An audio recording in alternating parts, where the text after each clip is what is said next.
Great করা কাঁচা আলুর মধ্যে আটা অথবা ময়দা মিশিয়ে এত সুন্দর যে একটা রেসিপি তৈরি করা যায়, ভিডিওটা না দেখলে কিন্তু কেউ বিশ্বাসই করবে না।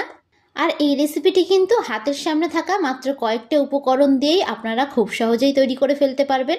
আশা করি এই রেসিপিটি আপনাদের সকলের কাছে খুবই ভালো লাগবে। তো চলুন দেখে নেওয়া যাক আজকে আমার এই রেসিপিটি। তো ভিডিওটা কোথাও স্কিপ না করে পুরোটা দেখার জন্য আপনাদের কাছে আমার অনুরোধ রইল। সবার প্রথমে আমি এখানে নিয়ে নিয়েছি দুটো আলুকে কিন্তু খুব ভালো করে খোসা ছাড়িয়ে আমি ধুয়ে নিয়েছি। এখানে আমি একটা গ্রেটার নিয়ে নিলাম। গ্রেটারের দুটো দিক আছে, একটা আছে গ্রেটারের ছোট দিক আর একটা হলো গ্রেটারের বড় দিক। তো আমি গ্রেটারের বড় দিকটাকে দিয়ে আলুটাকে খুব ভালো করে একটু গ্রেট করে নেব। তবে আপনারা কিন্তু চাইলে গ্রেটারের ছোট দিকটা থেকেও আলুটাকে গ্রেট করে নিতে পারেন। তবে বড় দিকটা দিয়ে গ্রেট করলে কিন্তু আলুর স্লাইসগুলো একটু বড় বড় হবে, আর ছোট দিক থেকে একটু গ্রেট করলে আলুর স্লাইসগুলো ছোট ছোট হবে। তো আপনাদের যেটা পছন্দ আপনারা সেই অনুযায়ী কাজটা করে নেবেন। তো দেখুন এখানে কিন্তু আমি আলুটাকে খুব ভালো করে একটু গ্রেট করে নিয়েছি। এরকম ভাবে কিন্তু একটু গ্রেট করে নিতে হবে। এবার এই গ্রেট করা আলুগুলোকে আমি জলের মধ্যে দিয়ে দেবো। আলুগুলো গ্রেট করে সঙ্গে সঙ্গে কিন্তু জলের মধ্যে দেবেন, নাহলে কিন্তু আলুগুলো লাল হয়ে যেতে পারে। তো সমস্ত আলুটাকে কিন্তু ঠিক একই রকম ভাবে আমি গ্রেট করে নেব।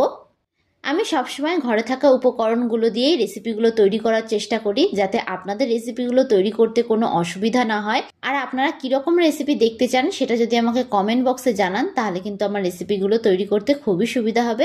আমি এখানে রেসিপিটা দুটো আলু দিয়ে করেছি, তবে আপনারা কিন্তু চাইলে পরিমাণটা কম বেশি করে করতেই পারেন। তো দেখুন সমস্ত আলুগুলোকে আমি গ্রেট করে নিয়েছি। এবার এই আলুটাকে কিন্তু খুব ভালো করে আমি একটু ধুয়ে নেব। 2 থেকে 3 বার জল পাল্টে পাল্টে কিন্তু আমি আলুটাকে খুব ভালো করে একটু পরিষ্কার করে ধুয়ে নিচ্ছি। তো দেখুন এখানে কিন্তু আমি খুব ভালো করে পরিষ্কার করে আলুটাকে ধুয়ে নিয়েছি। এবার একটা বড় পাত্রে আমি এই আলুটাকে ঢেলে দিচ্ছি।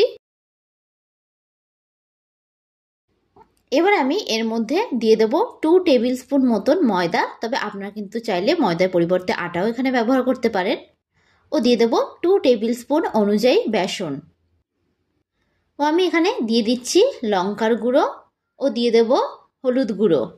ও আমি এর মধ্যে দিয়ে দিচ্ছি স্বাদ অনুযায়ী নুন। নুনটা কিন্তু অবশ্যই আপনারা যে যতটা খেতে পছন্দ করবেন সেই অনুযায়ী দেবেন। ও দিয়ে দেবো আমি এর মধ্যে কালো জিরে। ও সবশেষে আমি এর মধ্যে অ্যাড করে দিচ্ছি ঝালের জন্য কাঁচা লঙ্কা। আমি কিন্তু অলরেডি ঝালের জন্য আগে একটু লঙ্কার গুঁড়ো দিয়েছিলাম, তো এখানে আপনারা ঝালটা একটু বুঝেই দেবেন। এবার এই সমস্ত শুকনো উপকরণগুলোকে আমি হাত দিয়ে খুব ভালো করে একটু মিশিয়ে নেব। হাত দিয়ে কিন্তু খুব ভালো করে একটু মিশিয়ে নিতে হবে। আমার এই রেসিপিটা আপনাদের কাছে কেমন লাগলো অবশ্যই কিন্তু আমাকে কমেন্ট বক্সে জানাতে ভুলবেন না। তো দেখুন খুব ভালো করে কিন্তু আমি এটাকে মিশিয়ে নিয়েছি। এবার আমি এর মধ্যে সামান্য পরিমাণে একটু জল অ্যাড করে দিয়ে খুব ভালো করে কিন্তু এটাকে একটু মেখে নেব। আমার এই রেসিপিটা যদি আপনাদের কাছে ভালো লেগে থাকে তাহলে অবশ্যই একটা লাইক করবেন। আর যারা যারা আমার চ্যানেলের নতুন বন্ধু তারা অবশ্যই আমার চ্যানেলটি সাবস্ক্রাইব করে দেবেন। আমার ভিডিওর আপডেট সবার আগে পেতে পাশে থাকা বেল আইকনটা ক্লিক করতে ভুলবেন না। আর যারা যারা ফেসবুক থেকে দেখছেন তারা রনিতাস ফুড প্লেস পেজটিকে ফলো করে দেবেন। তো এখানে খুব ভালো করে কিন্তু আমি মেখে নিয়েছি। তো এখানে আমার আরও একটু বেসনের প্রয়োজন আছে, তো আমি এখানে আরও 1 চামচ পরিমাণে বেসন দিয়ে দিলাম। বেসন দিয়ে খুব ভালো করে কিন্তু আমি একটু মেখে নেব। আপনাদের যদি এখানে আরও একটু বেসনের প্রয়োজন হয়ে থাকে তবে আপনারা আরও একটু দিয়ে মেখে নেবেন। আর এখানে কিন্তু আপনারা চালের গুঁড়ো চাইলে অ্যাড করে দিতে পারেন। তো খুব ভালো করে কিন্তু আমি এটাকে এরকমভাবে মেখে নিয়েছি। তো ঠিক এরকমভাবে কিন্তু একটু আঠালো করে এটাকে মেখে নিতে হবে। এবার অন্যদিকে আমি একটা কড়াই বসিয়ে দিলাম। এবার আমি এর মধ্যে বেশ খানিকটা পরিমাণে সাদা তেল দিয়ে দেব। তেলটা কিন্তু এখানে একটু বেশি পরিমাণে দেবেন। গ্যাসের ফ্লেমটাকে হাইয়ে রেখে আমি তেলটাকে খুব ভালো করে একটু গরম করে নেব। এবার এখান থেকে আমি নিয়ে চ্যাপটা করে ঠিক বড়ার আকারে এগুলোকে দিয়ে দেব। আমি কিন্তু এই বড়াগুলো দেওয়ার সময় গ্যাসের ফ্লেমটাকে মিডিয়ামে করে দিয়েছি। আমি এরকম চ্যাপটা চ্যাপটা আকারে দিয়ে নিচ্ছি, তবে আপনারা কিন্তু চাইলে আপনাদের পছন্দ মতন যে কোনো শেপে এখানে দিতে পারেন। সন্ধ্যাবেলায় হঠাৎ করে কোনো মুখরোচক কিছু খেতে মন চাইলে আপনারা কিন্তু কাঁচা আলু দিয়ে অনায়াসে রেসিপিটা তৈরি করে ফেলতে পারবেন। এটি বানাতে কিন্তু খুব বেশি একটা উপকরণের প্রয়োজন হয় না, আর খুব চটজলদি তৈরিও হয়ে যায়। তো গ্যাসের ফ্লেমটাকে মিডিয়ামে রেখে আমি এক পিঠটাকে খুব ভালো করে একটু ভেজে নেব। এক পিঠটা ভাজা হয়ে গেলে আমি এটাকে উল্টে দেব। উল্টে অপর পিঠটাকেও কিন্তু ঠিক একই রকমভাবে ভেজে নেব। গ্যাসের ফ্লেমটাকে হাই রেখে ভাজবেন না, তাহলে কিন্তু ওপর থেকে কালার চলে আসতে পারে আর ভেতর থেকে কিন্তু কাঁচা থেকে যাওয়ার সম্ভাবনা থাকবে। তো দুপিটি বেশ উল্টে পাল্টে আমি এরকম লাল লাল করে কিন্তু ভেজে নিয়েছি। এগুলো কিন্তু ভাজা হয়ে গেছে। এবার একটা ছাঁকনির সাহায্যে তেল ছেঁকে আমি অন্য একটি পাত্রে তুলে নেব। এবার পরের ব্যাচের বড়াগুলোকেও কিন্তু ঠিক একই রকমভাবে আমি ভেজে নেব। এই রেসিপিটি কিন্তু দুপুরবেলায় গরম ভাতের সঙ্গে অথবা সন্ধ্যাবেলায় স্ন্যাক্সেও আপনারা অনায়াসে পরিবেশন করতে পারবেন।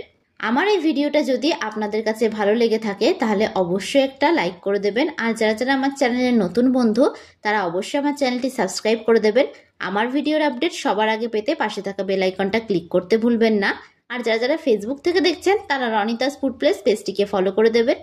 তো এরকম মিডিয়াম ফ্লেমে কিন্তু আমি বড়াগুলোকে ভেজে নেব। তো ভিডিওটা শেষ পর্যন্ত দেখার জন্য আপনাদেরকে আমি অসংখ্য ধন্যবাদ জানাই। তো দেখুন এগুলিও ভাজা হয়ে গেছে। তো এগুলোকে আমি অন্য একটি পাত্রে তুলে নেব। তো দেখুন খুব সুন্দরভাবে কিন্তু রেডি হয়ে গেছে আমাদের কাঁচা আলুর পকোড়ার এই রেসিপিটি। তো দেখুন এগুলি কতটা মচমচে হয়েছে।